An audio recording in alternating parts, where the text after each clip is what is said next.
He built a $1 billion empire. And the minute he got rich, he left the black woman who held him down for a girl with a filtered smile and a trending face. But what he didn't expect was for her to become everything he could never reach again. We had been together for 3 years. Not months. Years.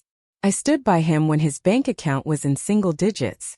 I brought him takeout when he was too tired to cook, listened to business ideas when they were just scribbles on napkins, and reminded him of his vision when he wanted to quit. I was more than his girlfriend. I was his anchor, his mirror, the one who reminded him who he was on the days he forgot. I loved him hard, fiercely, honestly. I celebrated every investor meeting with him. I prayed with him on nights when everything felt like it was falling apart. I helped him build his brand, quietly, humbly, never asking for credit. I didn't need the spotlight. I just wanted to see him win. And he did. He made it. The company took off. Interviews, tech awards, Forbes lists. The world finally saw what I always saw in him. But what I didn't see coming, what none of us saw coming, was who he would become when success finally found him. One morning while I was in the kitchen making us coffee, I saw a message come through on my phone. It was short, cold, empty. "It's not you," it read. "It's just time for a new chapter." No conversation. No explanation. No goodbye. Just deletion. Disappeared from his story like I never existed. Rewritten in real time. And within a week, the media couldn't get enough of him and his new girlfriend. She was everything the internet eats up. A stunning fashion-forward influencer with glowy skin and 1 million followers. They went public fast. Smiling at parties. Sitting front row at fashion shows. Posting matching yacht photos with captions like, "My person." Yeah, it was a punch to the gut. Because while the rest of the world saw some new golden couple, all I could think was, I was there when no one else was. I held space for him when the world closed in. I saw the ugly side, the insecure side, the scared side, and I still loved him through it. I wasn't just part of his growth. I was his growth. And now what was I? Just the black girl who helped him rise. Only to be erased once he reached the top. But see, that's where the old me would have broken. The girl who believed that love and loyalty guaranteed a happy ending? She would have collapsed under the heartbreak. She would have begged for answers, scrolled through every post of theirs with tears in her eyes, wondering what she did wrong. But this isn't that story. This isn't about heartbreak. This is about revenge, not the toxic kind where you text back and forth trying to win the breakup. This is about the elegant kind of revenge. The kind built on self-love, rebuilding, and silent success. I let myself cry. Yes, I let myself grieve the man I thought I knew. But then I got up, and something in me shifted. I looked in the mirror one morning, eyes swollen, heart heavy, and whispered, "Let them watch. Let them watch me unlock every version of myself they thought I'd never reach. Let them watch me grow through the pain, not just go through it." So I did. I hit the gym not to get him back but to reclaim my body, my temple. I revamped my vision board. I finally launched the beauty and wellness line I talked about for years. I took all that love I gave him and poured it into myself. Worked late nights, built my brand from scratch, and spoke life into my own dreams like I used to do for him. Days turned into weeks, weeks into months, and slowly people began to notice. My following grew.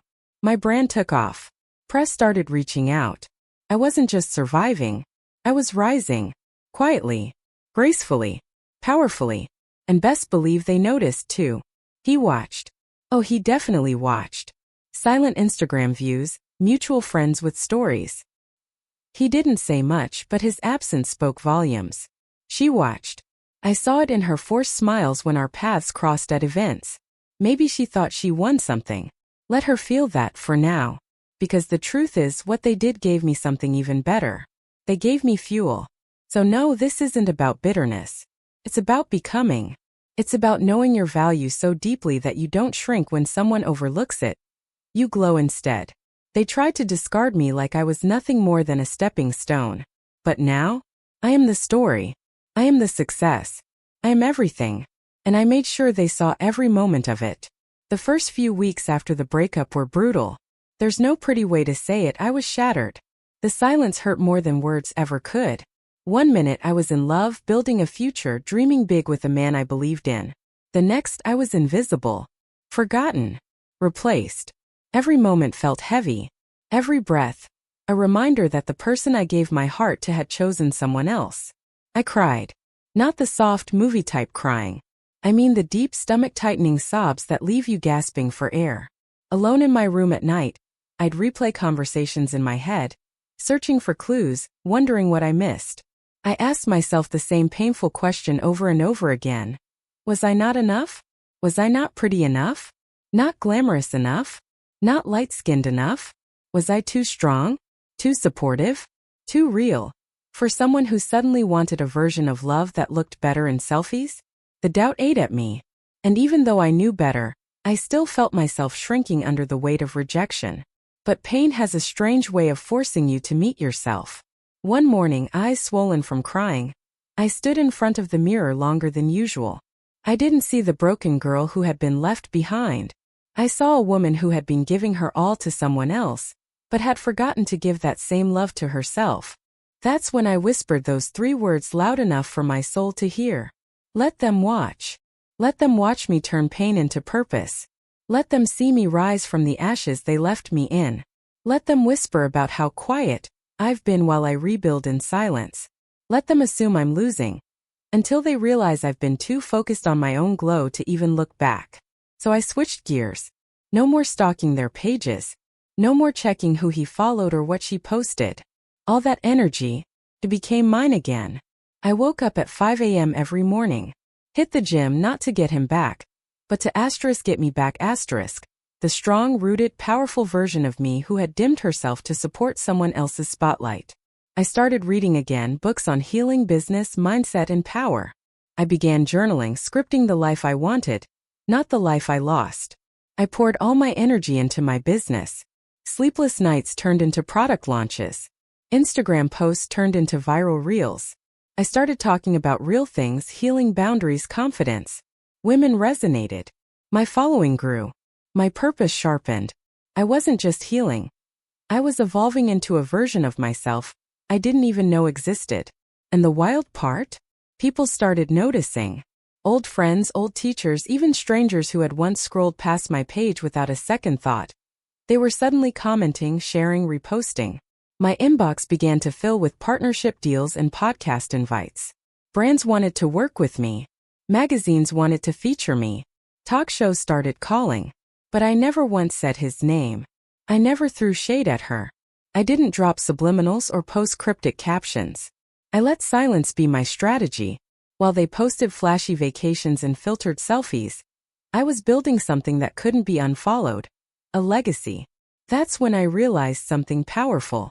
My success didn't need to be loud. It just needed to be undeniable. And right when I was no longer thinking about them, life did something poetic.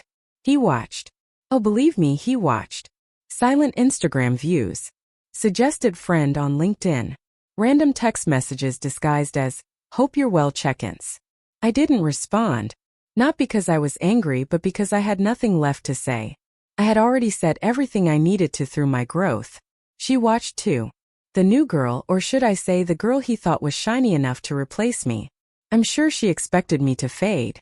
Instead, she had to watch me flourish. Every magazine cover, every interview, every "I'm so proud of you" comment I received was a reminder that she hadn't won anything. She was just a new chapter in a story I no longer wanted to read. Now when I look in the mirror, I don't see heartbreak. I see discipline. I see grace. I see a woman who took her agony and sculpted it into a masterpiece.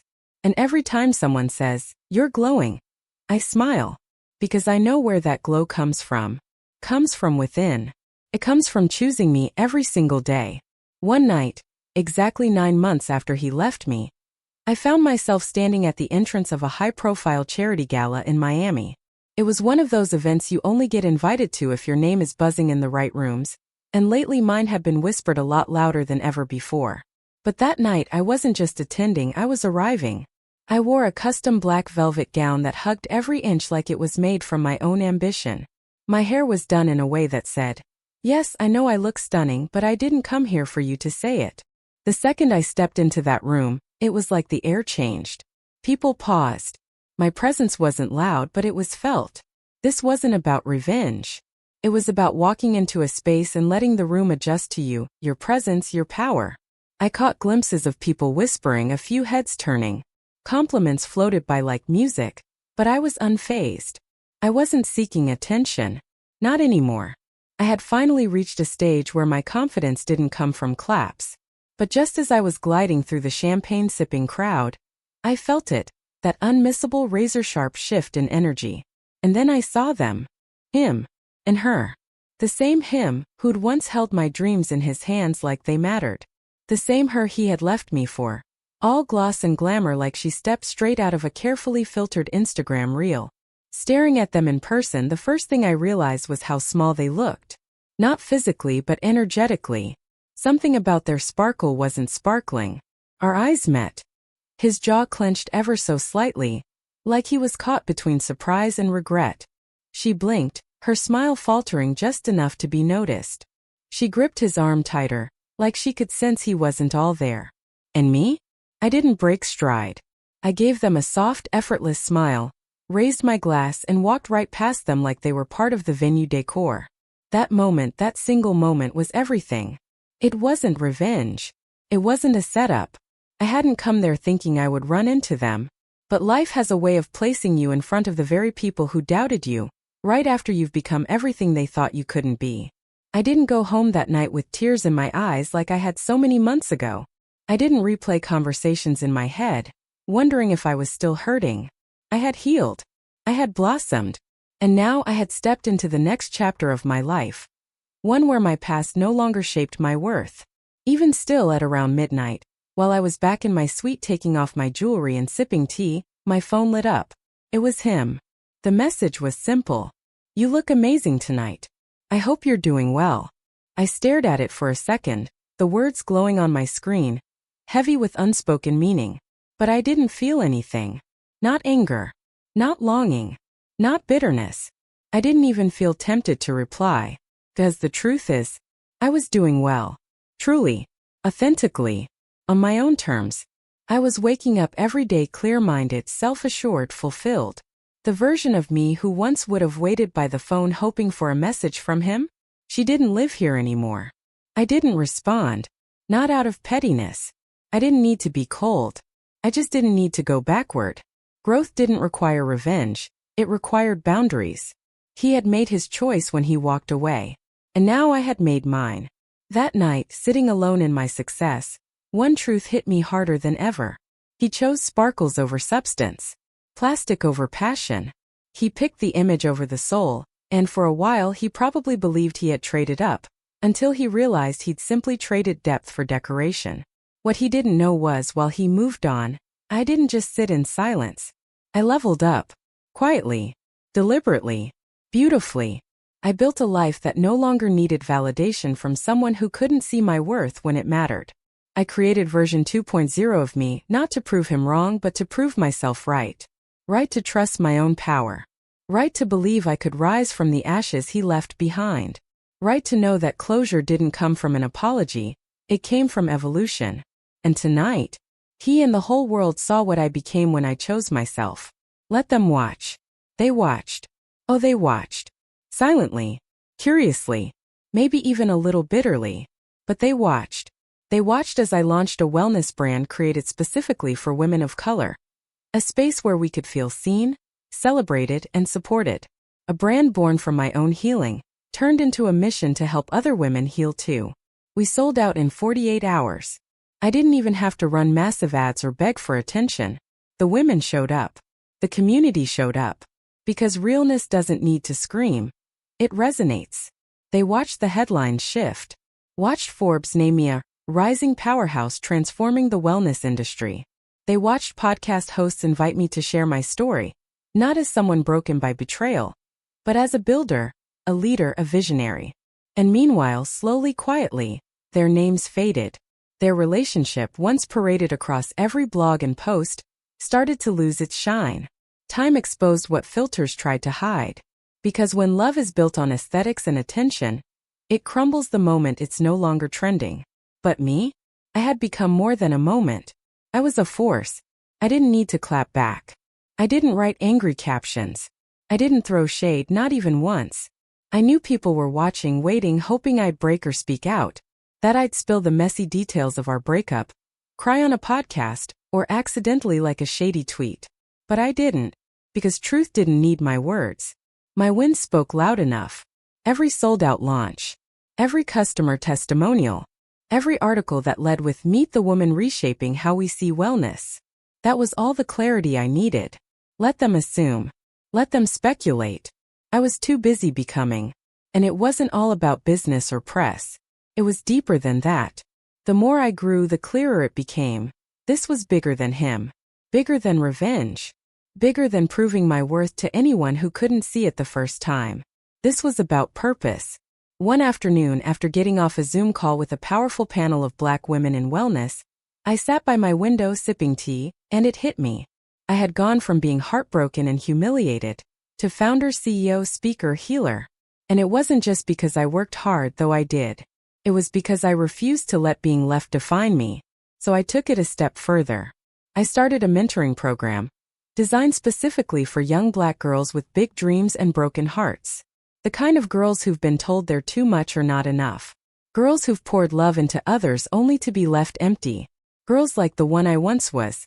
And I taught them exactly what I had taught myself. How to build from rock bottom. How to take betrayal and turn it into fuel. How to glow without seeking revenge. How to turn pain into a blueprint for power. Every week I sat in circles with these bright, resilient, brilliant young women and said, "You are enough. You've always been." I watched their eyes widen as they started their own businesses, released past trauma, and declared dreams they once thought weren't made for girls that looked like them. Suddenly, I wasn't just building an empire. I was building an army. The kind of quiet, powerful rebellion they never saw coming. And I made sure the light I had found was reflected onto every single one of them. You know, it's funny how life works. The media stopped asking, "Aren't you the girl he left?" and started asking, "How did you build this?" Narrative flipped. Completely. I wasn't the side note anymore. I wasn't the girl in his past. I wasn't someone's ex. I was the name in the headlines. The face behind the brand. The woman who turned her own story into someone else's survival guide. And I did it all with grace. No drama. No bitterness. Just elevation. They may have watched me fall. But more importantly, they watched me rise. And not just rise, become. Become the story. Become the inspiration. Become the one who set fire to every limit placed on her. And danced in the flames. And the best part? I did it all without ever looking back. I wasn't just successful now. I was free. Truly, unapologetically, soul-deep free. Free from chasing validation. Free from trying to shrink myself to fit into someone else's story. Free from proving my worth to people who were too distracted, too superficial, or too insecure to see it in the first place. I had released myself from the chains I didn't even know I was wearing. The invisible weight of needing closure. Of needing to be chosen. Of needing someone else's approval to believe I was enough. And that freedom, it tasted better than any "I miss you" ever could. He really thought leaving would break me. That he'd walk away and I'd stay stuck in place, waiting for answers that were never coming. He thought I'd spiral quietly in the background, while he built a picture-perfect life with someone new. And maybe for a little while. I did. But not anymore. And her? She really believed replacing me would erase me. That I'd dissolve in the shadow of her highlight reel. That her presence would automatically mean my absence. That I would fade because she had arrived. But what neither of them understood was this. I wasn't meant to be erased. I was meant to evolve. I let them watch. Both of them. Silently. Slowly. From whatever screen or distance they chose. I let them watch me become everything I was meant to be without them. And the truth is, by the time they realized what they had lost, I was long gone. Not just physically, but energetically. Emotionally. Spiritually. I didn't need closure anymore because I had created clarity. I didn't need a comeback because I had created a new chapter. I wasn't bitter, I was better. Better because I no longer carried dead weight in my chest. Better because I transformed my heartbreak into healing, my silence into strength, and my pain into pure power. Better because I stopped romanticizing people who were never equipped to hold me. And here's the truth no one wants to say out loud. Power isn't always loud. It doesn't always come with shouting or slamming doors, or look at me now moments. Sometimes real power is built in the quiet. It's in the soft mornings where you choose peace over performing. In the long nights where you cry, breathe, and still get up the next day ready to try again. It's in silent victories, the kind no one sees but change everything. It's in healing without needing an audience. In growing without posting about it. In becoming so whole within yourself that their absence doesn't feel like a void. It feels like grace. That's where I found my power. In the spaces they left behind. I grew roots in that emptiness. I watered myself. And I blossomed in silence. So if you're reading this, and you've been left, replaced, ghosted, betrayed, underestimated, forgotten, I see you. I know what it feels like to give someone your all, and be treated like you were never enough. I know what it feels like to question your own reflection, to ask what you lacked, to sit with the sting of why her and not me? But I'm here to remind you of this. You were always more. More than they could hold. More than they could appreciate. More than they had the capacity to love. Your glow-up doesn't need to be revenge. It doesn't need loud announcements or perfect photos or viral posts. Your glow-up is choosing yourself fully. Choosing healing. Choosing boundaries. Choosing peace over problems. Choosing to rise instead of chase. And when they come back, when they realize, when they watch, you'll smile. Not because you're petty, but because you'll no longer be interested in being seen by people who once refused to look deeper than your surface. Because by then, you'll already have become the version of you they never thought you would be. So no, you don't need to scream. You don't need to beg. You don't need to remind them of what they lost. All you need to do is let them watch. If this story moved you, inspired you, or reminded you of your own power, don't forget to tap that like button and subscribe for more content just like this.